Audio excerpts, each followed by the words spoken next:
Welcome sa Panlasang Pinoy! Ngayong araw, magluto naman tayo ng chicken soup at isang healthy to na chicken soup na talaga namang masarap.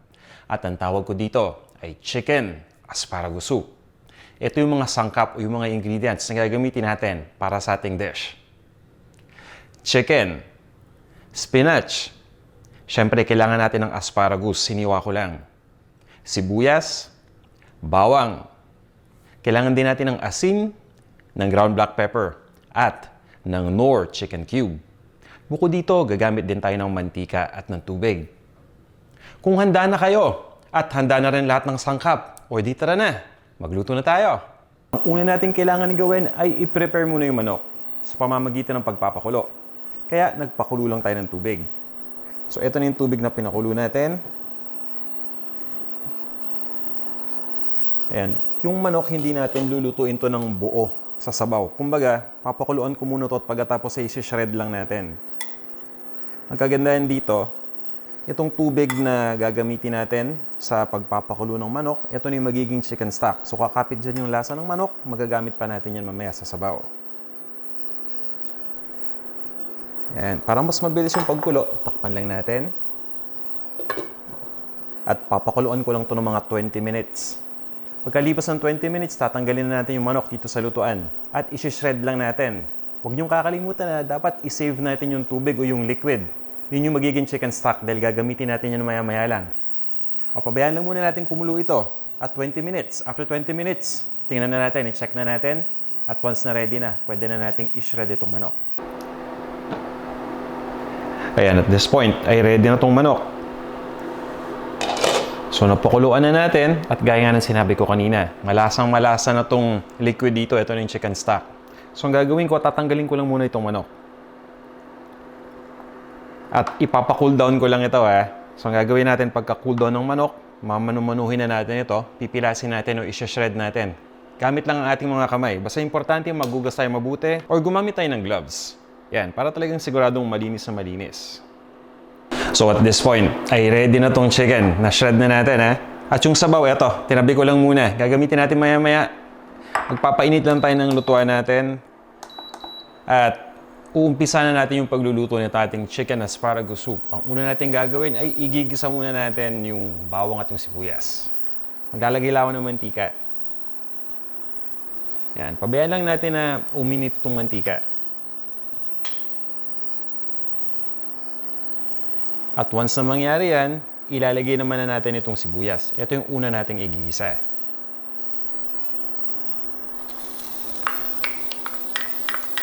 Itong sibuyas na puti ay hiniwa ko lang ng maliliit na peraso.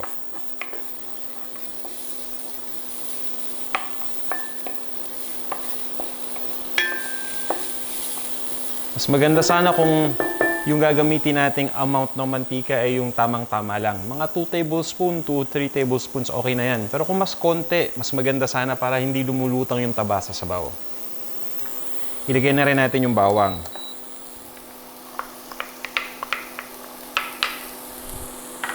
Itong bawang naman, chinop ko lang.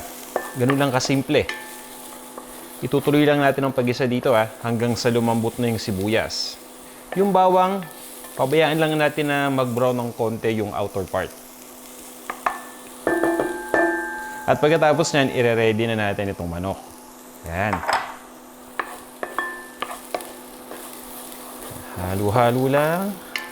At importante, habang nagigisa tayo, dapat hinahalo-halo rin natin.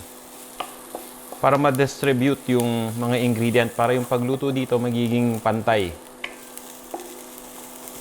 Yan, okay na to. So, ang gagawin ko, ilalagay ko na itong chicken. Ito na yung ating shredded na chicken.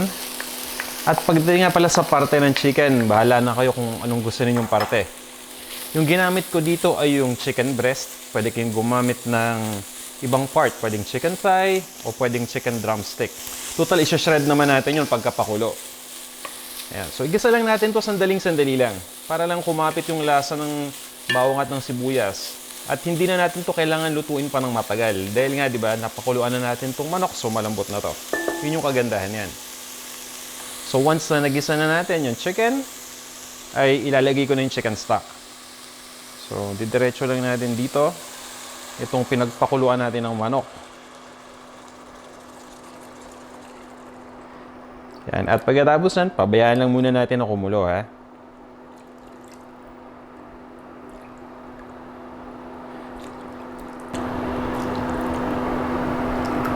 Ayan.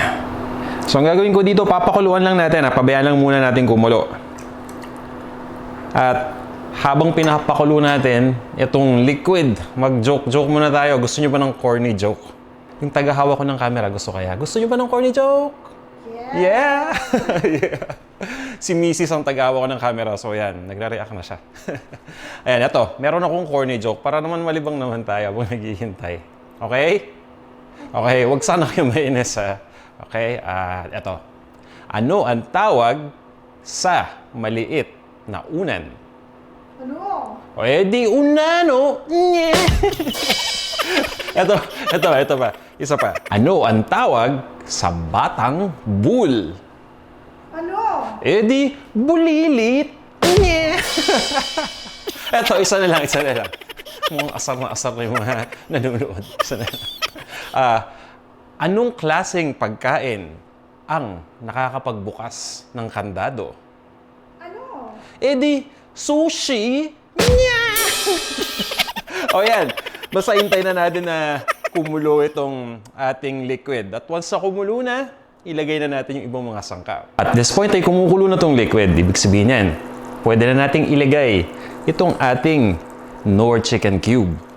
Yan, lagi akong gumagamit itong Knorr chicken cube kapag nagluluto ako ng mga chicken dishes, lalong-lalo na kapag sabaw. Dahil nabibigay nito yung buong-buong lasa ng chicken. Lalo na dito sa ating chicken asparagus soup.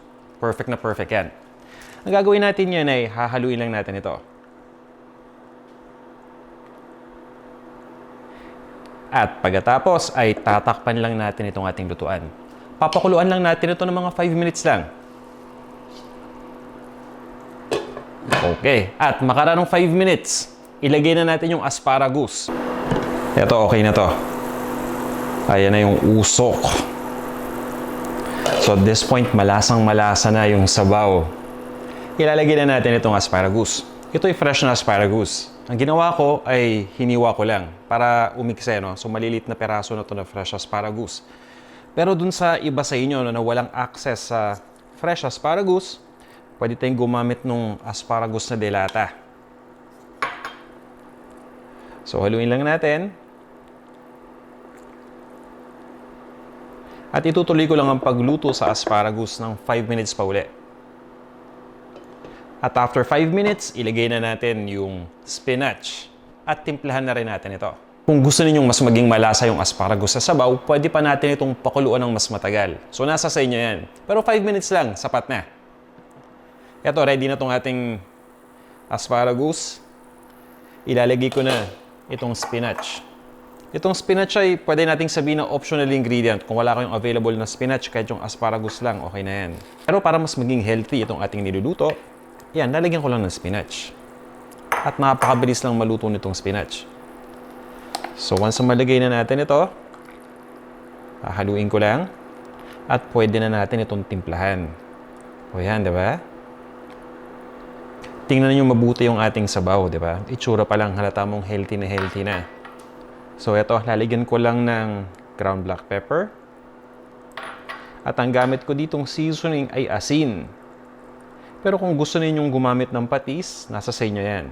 Pero para sa ating recipe, asin lang ang gamit natin. Yan, hahaluin ko lang to. At ready na to ang ating dish. Pwede na natin itong ilipat sa isang serving bowl at iserve na natin. Tamang-tama tong panghapunan, ano?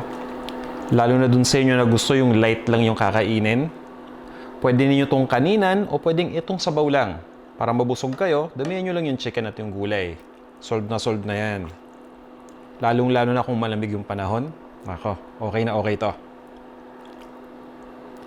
Ayan, so, ito na. Dadamihan ko lang ng konti yung gulay. Okay. Ito pa. Nakita ko nakalutang yung spinach. Sarap to, maraming spinach at marami ring asparagus. Eto, ready na tong ating dish.